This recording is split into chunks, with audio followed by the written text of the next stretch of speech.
اے نبی، اللہ تم کو اور مومنوں کو جو تمہارے پیرو ہیں کافی ہے۔ اے نبی، مسلمانوں کو جہاد کی ترغیب دو۔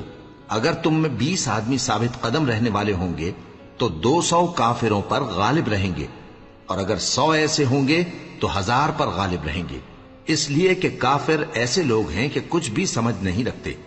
اب اللہ نے تم پر سے بوجھ ہلکا کر دیا اور معلوم کر لیا کہ ابھی تم میں کسی قدر کمزوری ہے، پس اگر تم میں 100 ثابت قدم رہنے والے ہوں گے تو وہ 200 پر غالب رہیں گے، اور اگر 1000 ہوں گے تو اللہ کے حکم سے 2000 پر غالب رہیں گے، اور اللہ ثابت قدم رہنے والوں کا مددگار ہے۔ پیغمبر کو شایع نہیں کہ اس کے قبضے میں قیدی رہیں جب تک کافروں کو قتل کر کے زمین میں کثرت سے خون نہ بہا دے۔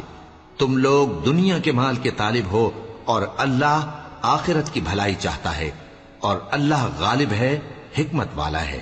اگر اللہ کا حکم پہلے نہ ہو چکا ہوتا تو جو فدیہ تم نے لیا ہے اس کے بدلے تم پر بڑا عذاب نازل ہوتا۔